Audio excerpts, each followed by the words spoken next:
Tadi saya dalam rangka penyerahan. Berikut ini kami minta supaya maju ke depan Ustadz Abdul Somad. Saya pun maju. Dikasih tasbih yang katanya anti bacok. Saya dikasih tahu. Tapi jangan dites sekarang. Allahumma salli ala Sayyidina Muhammadin wa ala alihi wa sahbihi. Santri Madura cinta Ustadz Abdul Somad.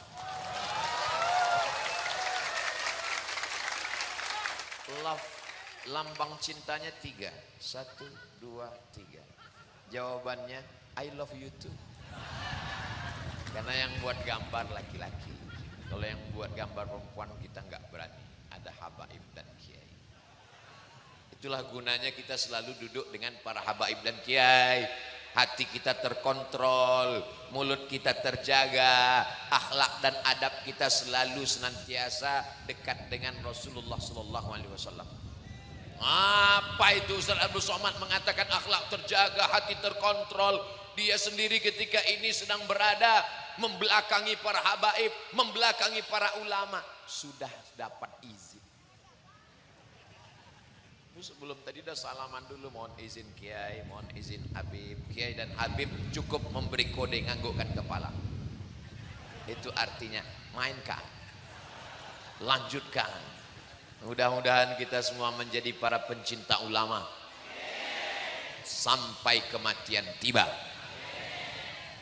Belum ada sepengetahuan saya kalau person per person, orang per orang sekedar update status ada, tapi ikatan ulama membuat pernyataan se-Indonesia dari Sabang sampai Papua baru Aumah. Kalau ada orang di Riau, Pulau Sumatera, di Medan, Sumatera Utara, orang akan berkata, iyalah, dia kan orang Sumatera, dia kan orang Riau, dia kan orang Medan, itu kan kampung halaman dia. Pulau Madura 3 kali nyambung naik pesawat baru sampai. Mereka mencintai Abdul Somad, balaslah cinta kasih sayang mereka ya Allah. Man ahsana ilaikum, siapa yang berbuat baik kepada kamu, fakafi'uhu, balaslah. Fa illam tajidu, kalau kamu tidak sanggup membalasnya, fad'u lahu, maka doakan dia. Aku al-fakir, saya Abdul Somad tak dapat memberikan balasan apa-apa kecuali hanya mengucapkan jazakumullahu khairal jaza. Wahai para habaib dan alim ulama, para kiai, matta'anallahu bituli umurihim, semoga dengan panjangnya umur usia mereka mendatangkan kebarokahan buat kita semua. Negara Kesatuan Republik Indonesia tetap dalam lindungan rahmat dan ridha Allah. Baldatun thayyibatun wa rabbun. Tadi saya dalam rangka penyerahan. Berikut ini kami minta supaya maju ke depan Ustadz Abdul Somad. Saya pun maju. Dikasih tasbih yang katanya anti bacok. Saya dikasih tahu, tapi jangan dites sekarang. Lalu kemudian ada pula tadi hadiah dari Paskas. Apa ini Paskas? Pasukan Amal Soleh Madura. Mereka yang akan datang nanti ke rumah-rumah dari Paskas untuk mengutip beras. Berasnya disalurkan. Beras dari Pulau Madura akan disalurkan di Pulau Madura, tidak keluar ke tempat yang lain, untuk membantu du'afa, fakir miskin dan lain sebagainya. Ibu-ibu pas lagi masak rice cooker, sebelum masuk dalam kaleng susu, dia ambil 1 genggam, dia masukkan ke kresek. Pagi 1 genggam, malam 1 genggam. Habis itu dia masak, dia masukkan beras ke dalam rice cooker. Nanti sore mau buka puasa, begitu pas mau buka, Allahumma barik lana fi ma razaqtana wa qina azabannar, pas dilihat belum masak. Kenapa? Lupa mencet. Ternyata dari 1 butir beras yang dimakan penghafal Quran, yang dimakan santri, mereka menjadi guru, menjadi kiai, menjadi ulama. pahalanya mengalir sampai hari kiamat. Loh kok ngalir? Dia kan meninggal Pak Ustaz. Dia punya murid, muridnya punya murid. Tapi kan ada yang meninggal, yang hidup kan tetap ada. Maka inilah amal. Banyak orang punya uang, tapi uangnya cuma numpang lewat di rekening aja. Banyak orang punya uang, uangnya cuma numpang di dompet aja. Setelah itu diambil oleh dokter spesialis. Spesialis jantung, spesialis jantung koroner, spesialis tulang, dan macam-macam. Mohon maaf Bapak Ibu dokter, jangan tersinggung, keluarkan aja zakat. Mudah-mudahan semuanya barokah insyaallah. Amin. Masalul ladzina yunfiquna amwalahum fi sabilillah. Orang-orang yang mengumpamakan, diperumpamakan bersedekah di jalan Allah. Kamatsali habbah, satu butir, satu biji. Ambatat sab'a sanabil, tumbuh 7 bulir, 7 cabang. Wa fi kulli sumbulatin mi'atu habbah, dalam satu bulir ada 100. Satu jadi 7 jadi 100. Wallahu yudha'ifu liman yasha. Allah melipat gandakan lebih banyak daripada itu. Wallahu wasi'un alim. Semuanya akan dilipat gandakan di hadapan Allah Subhanahu wa taala. Ada orang menyangka kalau dia bersedekah dia nolong masjid. Ada orang menyangka kalau dia bersedekah dia nolong pesantren. Pikiranmu salah, mindsetmu tidak benar. Ketika kau bersedekah, engkau sedang menolong dirimu sendiri di hadapan Allah Subhanahu wa taala. Allah Maha Kaya, Allah Maha Kuasa. Wa man kafara, siapa yang enggak mau bersedekah, fa innallaha ghaniyyun hamid. Ghani, Maha Kaya, Hamid, Maha terpuji. Allah bukan pengemis, Allah bukan peminta-minta. Allah Maha Kuasa. Sesungguhnya sedekah itu adalah ujian. Diuji telingamu untuk mendengarkan ceramah. Siap. Saya terus terang Pak Ustadz, mendengarkan ceramah Ustadz sampai meleleh air mata saya. Karena kesedihan, bukan. Suaranya keras, kebetulan saya berdiri di dekat sound system. Diuji telinganya, tahan. Diuji kakinya, sholat tarawih 23 rakaat, tahan. Tapi ketika diuji kantongnya, disitulah kumat penyakit asli. Jadi sesungguhnya sedekah ini adalah bagian dari ujian Allah Subhanahu wa taala. Betul Pak Ustaz, memang betul Pak Ustaz. Saya ujian ini yang paling enggak tahan Pak Ustaz. Saya kalau disuruh tarawih jangankan 20 rakaat, 40 saya tahan Pak Ustaz. Yang penting ayatnya Yasin, Allahu Akbar. Tapi kalau diminta bersedekah ini memang berat. Makanya dikatakan wa may yuqashuha nafsihi, siapa yang selamat dari penyakit bakhil, faulaika humul muflihun. Itulah orang yang menang. Yang setiap kali kita diajak ayyalal falah,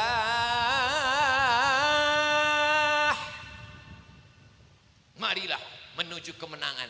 Yang menang itu siapa? Bukan pedagang yang berhasil bisnis kaya raya kalau dia bakhil pelit. Bukan orang yang punya kekuasaan kalau dia bakhil pelit. Wali sekalipun, wali kalau dia bakhil dia pelit, kewaliannya dicopot. Apalagi cuman wali murid.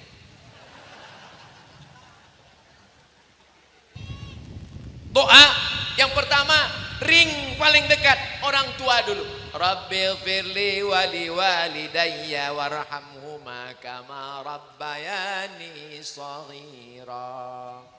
Setelah itu ring dua, siapa dia? Istri dan anak. Rabbana hablana min azwajina wa dzurriyyatina qurrata a'yunin waj'alna lil muttaqina imama. Setelah itu siapa? Saudara. Rabbana ighfir lana dzunubana wa li ikhwanina alladzina sabaquna bil iman wa la taj'al fi qulubina ghillan, hasadan, dengki, hasad, busuk hati.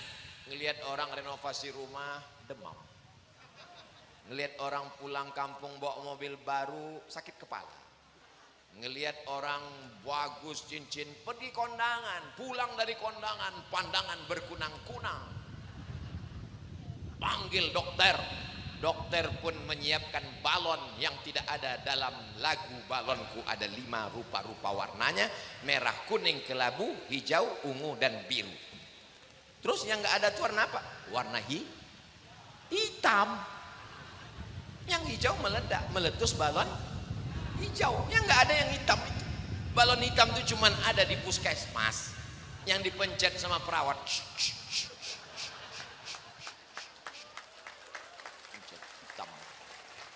Karena suaminya sayang, buah hati belayan jiwa, si ibu dibawa ke puskesmas. Ketika diperiksa, wow, haruskah aku berkata nun? Ternyata darahnya 180/170. Tadi ada makan sate kambing? Enggak. Ada makan gulai kambing? Enggak. Terus tadi makan apa? Kuahnya aja dikit. Ini kenapa darah tinggi? Ternyata bukan salah kambing. Memang kambing selalu dikambing hitamkan. Ternyata salahnya waktu kondangan tadi ada teman yang ketika ngambil makanan pura-pura nanya, jam berapa ya? Ini sate ayam apa sate kambing? Panas ya. Perhiasanmu tidak salah, cincinmu tidak salah, gelangmu tidak salah, tapi tidak semua hati teman sahabatmu tahan melihat itu, beb. Maka Allah selamatkan kita. Wa min syarri hasidin hasad.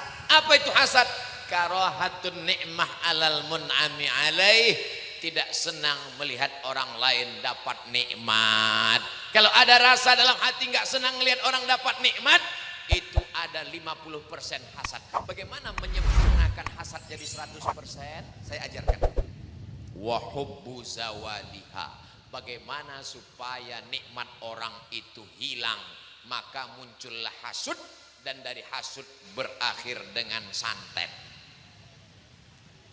Dia kaya ya, dia hebat ya, dia cantik ya, itu anakmu? Iya, sama dengan anak dia, sama, satu sekolah, satu kampus, sama kuliah, sama kerja. Loh, kok dia nikah duluan? Iyalah, dia pakai pelet. Muncul hasud dan hasad. Iyyakum wal hasada, takutlah kamu penyakit hasad. Fa innal hasada, karena sesungguhnya hasad yakulul hasanat, memakan segala amal-amal soleh kita. Hai Abdul Somad, jangan sampai kau hasad, karena kalau kau hasad, ceramahmu hilang, sodakohmu melayang, perbuatan baikmu terbang. Kamu jangan hasad, nanti sedekahmu hilang. Enggak apa-apa Pak Ustaz, orang cuma 2.000 kok.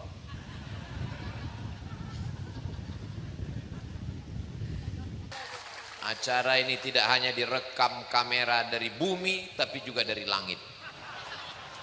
Lambaikan tangan semua ke atas. Allahu Akbar. Allahu Akbar. Allahu Akbar. Salli ala Nabi. Udah, jangan lama-lama, nanti ketiaknya basah. Ibu-ibu kalau ngaji, dia jadi istri yang sabar.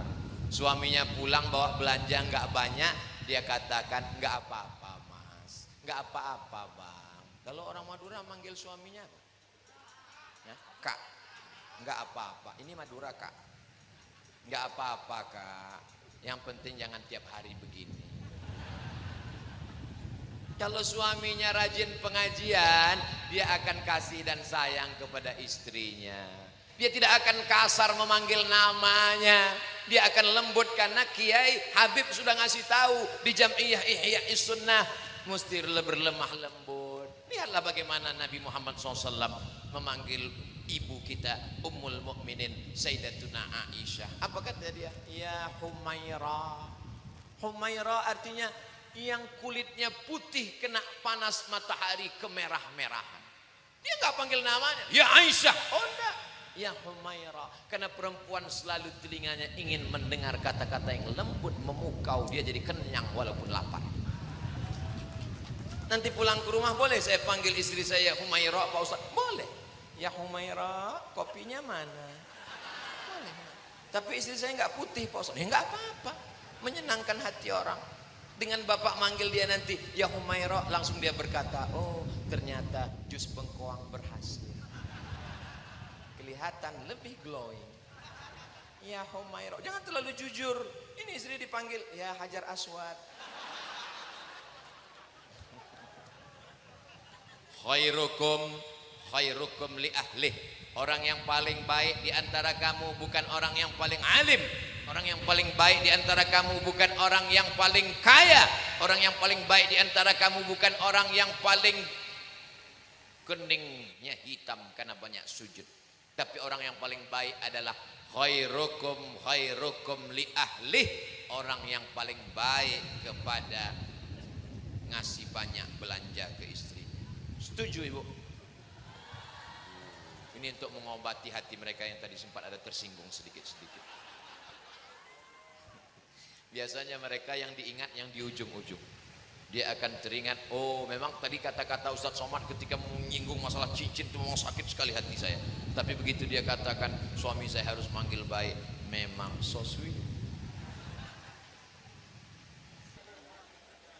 Masya Allah, tabarakallah. Kalau Tuan pergi ke Mekah, jangan lupa membawa beras. Sudah lama saya ceramah, baru ini jamaah duduk di atas teras.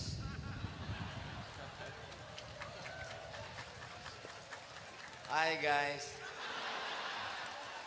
itu anak-anak muda harapan mertua semua. Ibu kalau mau cari mantu tuh di atas. Mereka berani semua, mujahid fisabilillah.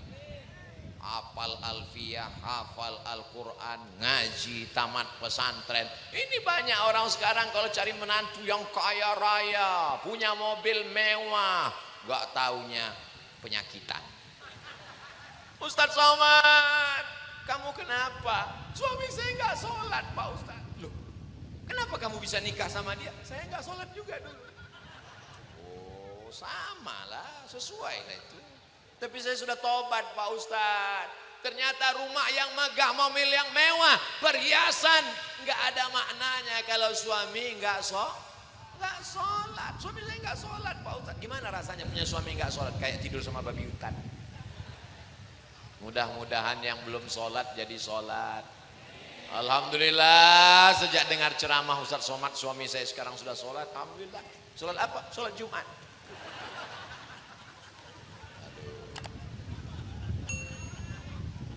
Inna awwala ma yuhasabu bihil abdu yaumal qiyamah. Yang pertama kali dihisab nanti pada hari kiamat, dihitung salatuhu, salatnya. Idza salahat, kalau salatnya baik, salahal amalu kulluh, yang lain ikut jadi baik. Wa idza fasadat, kalau salatnya rusak, fasadal amalu kulluh, maka amal yang lain juga ikut rusak. Salatnya seperti bambu di pinggir sungai ditiup angin. Selesai. Baca Al-Fatihahnya seperti kena gorengan panas.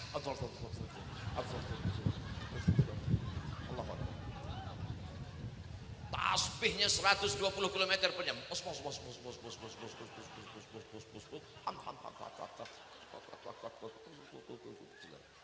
Pas ditanya, kamu kok cepat sekali?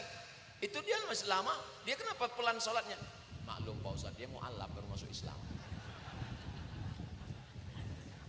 Mudah-mudahan kita sholatnya benar, sodakohnya benar, niat hatinya benar. Doakan Ustadz Abdul Somad jangan cuman pandai ceramah ngomong, tapi melakoni, mengamalkan semua yang diamalkan ini, insyaallah. Amin. Ada orang menganggap kalau udah meninggal itu seperti bangkai kucing, habis dikuburkan tinggalkan, nggak didoakan, sudah putus. Apanya yang putus, Beb? Idza mata ibnu Adam, kalau manusia mati putus. Kalau orang yang hidup nggak bisa ngirim amal kepada orang yang mati, maka nggak ada sholat jenazah. Sholat jenazah itu amal orang hidup apa amal orang mati? Orang hidup. Yang sholat jenazah kan yang hidup kan. Kalau yang meninggal sholat jenazah kita cabut. Allahu Akbar. Mana tahu nanti ada orang mengatakan jangan kirim Al-Fatihah, jangan kirim Yasin, jangan tahlil, jangan zikir, jangan ucapkan salam karena sudah putus, udah ninggal, nggak tersambung lagi. Yang putus nggak bisa disambung itu hubungan kita. Adapun orang hidup dengan orang mati tidak akan pernah putus sampai hari kiamat. Jadi kalau ada orang mengatakan jangan tahlilan, jangan bacakan Yasin, jangan bacakan zikir, jangan kirim la ilaha illallah, jangan kirim Al-Fatihah, sudah putus. Sholat jenazah itu ada Fatihahnya enggak? Ada. Jadi ente gimana sholat jenazah? Allahu Akbar, mohon maaf udah putus. Allahu Akbar, putus lagi. Allahu Akbar, yang ketiga ini enggak putus karena doa. Yang dimaksud dengan putus itu adalah orang yang meninggal itu yang amalnya tidak lagi wajib. Enggak wajib sholat, enggak wajib puasa, enggak wajib zakat. Adapun amal kita, bacaan zikir kita, bacaan Al-Quran kita, maka pahalanya sampai. Betul? Berani bilang betul. Emang udah pernah meninggal? Suatu ketika Nabi Muhammad SAW lewat di makam. Lewat di makam, dia ambil pelepah korma, fasyaqqahu nisfain, dia belah menjadi dua. Tsumma gharasahu, kemudian dia tanamkan. Sahabat heran, lima fa'alta hadza ya Rasulullah? Mengapa engkau lakukan ini ya Rasulullah? Lalu Nabi menjawab, innahuma la yu'adzabani. Dua makam kubur ini diazab. Wa ma yu'adzabani fi kabirin. Mereka diazab bukan karena dosa besar. Yang satu diazab yamshi bin namimah, mengadu domba. Cerita si A tentang si B didengar oleh si C, lalu diceritakan si B. Akhirnya pecahlah perang antara Rusia dengan Ukraina. Hari ini Bapak boleh tertawa, hari ini Bapak boleh tersenyum, tapi nanti pas di jalan pulang dia mikir, betul juga kata Ustaz Somad. Ternyata uangku yang banyak selama ini, memang Ustaz Somad betul-betul provokator. Tapi insya Allah provokator untuk bersodakoh. Balik ke cerita kista tadi.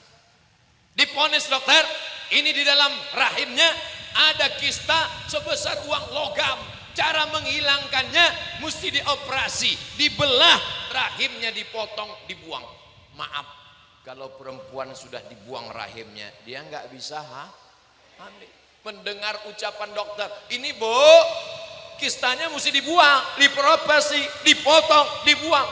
Mendengar itu si ibu menangis meleleh air mata. Suaminya senyum. Si ibu ingat hadis Nabi Sallallahu Alaihi Wasallam. Dawu mardakum bis sadaqah, obati yang sakit dengan sedekah. Akhirnya dia sedekah, sedekah. Pokoknya setiap melihat kotak sedekah, lihat kotak sedekah, sampai kotak sampah pun dia sedekah juga. Karena saking inginnya sembuh, sedekah. Habis itu dia cek ke rumah sakit. Begitu dicek rumah sakit, masuk labor, scan, USG, dilihat apa yang terjadi. Ternyata kistanya mengkerut, mengecil, hilang. Apa kata dokter? Tidak jadi. Ibu makan apa? Biasa, makan mie ayam. Ada makan herbal? Enggak. Ada minum obat alternatif? Enggak. Ada pergi ke dukun? Dukunnya udah meninggal. Jadi ibu apa? Saya mengamalkan sunnah Rasulullah SAW, banyak-banyak bersedekah. Akhirnya kata dokter, nggak perlu operasi dan bisa hamil lagi. Si ibu tersenyum, bapaknya yang nangis.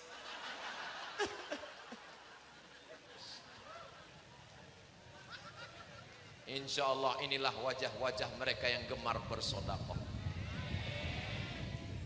Saking sayangnya ibu-ibu ini dengan anak-anaknya, yang datang pengajian bukan cuma mereka, ikan hiu peliharaan dibawa.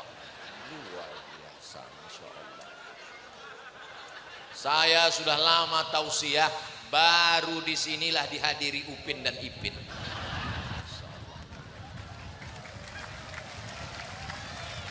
Mudah-mudahan anaknya anak-anak yang soleh dan solehah. menjadi orang-orang yang sukses bisnis kaya raya, bangun masjid, bangun pondok pesantren. Lebih 40 mulut lidah orang-orang berzikir yang mengaminkan, terbuka pintu-pintu langit insyaallah. Amin ya rabbal alamin. Kullu mri'in tahta zilli sadaqatihi idza samaa'un fatarat, langit terbelah. Wa idzal kawakibu tasarat, planet bertabrakan. Venus, Mars, Pluto, Merkurius bertabrakan. Wa idzal biharu fujirat, lautan diledakkan naik ke darat, namanya tsunami. Itu yang laki-laki, itu yang perempuan. Kalau yang laki-laki lupa siapa namanya. Wa idzal qubur bu'thirat, semua yang dikubur bangkit. Ketika ditiupkan sangkakala, kita bangun dari kubur. Di saat itu tidak ada atap tempat bernaung, tenda nggak ada, bangunan nggak ada, hancur lebur semua. Tapi kata Nabi Muhammad sallallahu alaihi wasallam, kullu mri'in tahta zilli sadaqatihi, ada orang yang akan bernaung di bawah sedekah. Jadi yang tadi memasukkan uang itu ke dalamnya kira-kira 500.000, itu tendanya seperti ini. Tenang gitu kan. Tenang. Itu yang 500. Kalau yang 100.000 payung es krim. Itu yang 100. Kalau yang 5.000 koran bekas. Emang betul-betul Ustadz provokator ini. Yang diniatkan, yang dinilaikan, yang dipandangkan ikhlasnya Pak Ustadz, betul. Biar besar yang penting. Jangan berkecil hati. Walaupun cuman masuk uang kerincing 500, ada dalilnya. Faman ya'mal mithqala dzarratin khairan yarah. Itu dalil untuk yang kecil-kecil. Kata yang udah ngasih besar, nyesal saya ngasih 100 tadi. Makanya Imam Syafi'i membagi, idza khalafas syari'ata, kalau dia bertentangan dengan Quran, bertentangan dengan sunnah, bertentangan dengan ijma', fa bid'atun mazmumah, maka dia disebut dengan bid'ah tercela. Tapi kalau dia idza wafaqatas syari'ata, kalau sesuai dengan Quran, kalau sesuai dengan hadis, kalau sesuai dengan sunnah, kalau sesuai dengan ijma', maka dia disebut dengan bid'atun mahmudah, atau istilah lain bid'atun hasanah, atau istilah lain bid'atu huda. Begitu istilah yang disebutkan oleh Imam Muhammad bin Idris Asy-Syafi'i, dilanjutkan oleh Imam Al-Hafiz Ibnu Hajar Al-Asqalani, dilanjutkan oleh Imam An-Nawawi, diteruskan oleh Al-Hafiz Al-Imam Abdurrahman As-Suyuti, yang mereka ini adalah ulama penghafal hadis. Imam Suyuti 200.000 hadis, mengatakan bid'ah bisa dibagi dua, bid'ah hasanah dan bid'ah dhalalah. Tiba-tiba ada ustadz yang hafal hadisnya cuma 5, itu pun kalau laptopnya hidup, mengatakan bid'ah tidak bisa dibagi. Bapak ibu terserah ikut siapa, tapi saya mengikut imam-imam ahlus sunnah wal jamaah. Saya tidak pernah menggiring jamaah ikut untuk pendapat saya, karena nanti kalau ikut pendapat saya tidak semuanya benar. Buktinya pendapat saya mau masuk Singapura ternyata enggak benar. Ustadz jangan ke situ terus ngomongnya, nanti ketahuan Ustadz susah move on. Kan sudah dibela sama Auma. Oh iya. Wa in khatimul Qur'ana, seandainya mereka mampu mengkhatamkan satu khatam Al-Quran, fahuwa hasanun, bagus, mantap, jayyid, elok, indah, cantik, kata Imam Nawawi dalam kitab Al-Azkar. Jadi nanti kalau ada haul, bapak kita, ibu kita, saudara kita, maka sebagus-bagusnya kita khatamkan Al-Quran. Amin. Bisa khatam sendiri bagus. Saya nggak bisa khatam Pak Ustadz. anaknya 1 juz, mantunya 1 juz, cucunya 1 juz, namanya qiraatul idarah. Qiraatul idarah kata Imam Nawawi mustahabun, bagus, dianjurkan. Adapun dari kalangan mazhab Hambali mengatakan qiraatul idarah bisa makruh kalau bacaannya tidak sama. Yang satu bacaannya sangat bagus, juara internasional, yang satu bacaannya enggak bunyi, namanya qiraah silent.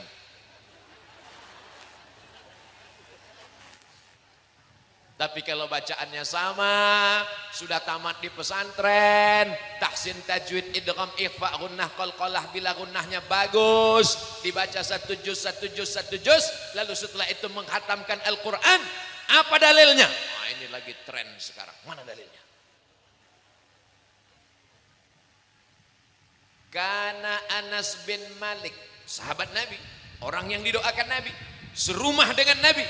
Khadimtun nabiyya 10 sinin, saya menjadi pelayan pembantu Nabi selama menjadi khadam, berkhidmat kepada Nabi 10 tahun lamanya, mencium telapak tangan Nabi.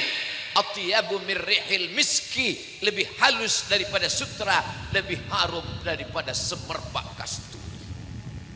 Nabi Muhammad, Masya Allah, tabarakallah. Anas bin Malik beruntung mencium telapak tangan Nabi yang keringatnya lebih harum daripada semerbak kasturi. Tadi Ustaz Somad saya cium bau nasi biryani, habis makan di dalam. Lalu kemudian apa yang terjadi? Karena Anas bin Malik idza khatimal Quran, kalau dia khatam Quran, jama'a ahlahu wa abna'ahu, dia kumpulkan istri dan anaknya, dan dia membaca doa majlis khatam Quran. Apakah di Saudi Arabia tidak ada khatam Quran? Malam 27 Ramadan di Masjid Nabawi dan Masjidil Haram dibacakan doa khatam Quran di dalam sholat tahajud. Pertanyaannya, pernahkah dilakukan Nabi Muhammad SAW? Gak pernah. Pernahkah dilakukan Abu Bakar Siddiq? Gak pernah. Pernahkah dilakukan Umar bin Khattab? Gak pernah. Pernahkah dilakukan Sayyidina Utsman bin Affan? Gak pernah. Pernahkah dilakukan Sayyidina Ali bin Abi Thalib? Tidak pernah. Kalau begitu perbuatan menghatamkan Al-Quran dalam sholat tahajud bid'ah, wa kullu bid'atin dhalalah wa kullu dhalalatin finnar. Artinya apa? Ada orang-orang yang menganggap suatu perbuatan itu kalau tidak dilakukan Nabi, kalau tidak disuruh Nabi, kalau tidak diperintahkan Nabi, tapi ternyata mereka melakukannya sampai Ramadan tahun ini tetap melaksanakan doa khatam Quran. Jadi kalau ada orang mengatakan, kenapa saat kami melakukan haul bid'ah, kenapa melakukan doa khatam Quran di Masjidil Haram tidak bid'ah? Kalau yang melakukan ulama kami enggak bid'ah, tapi kalau yang melakukan Abdul Somad bid'ah. Mudah-mudahan kita terselamatkan dari fanatisme buta.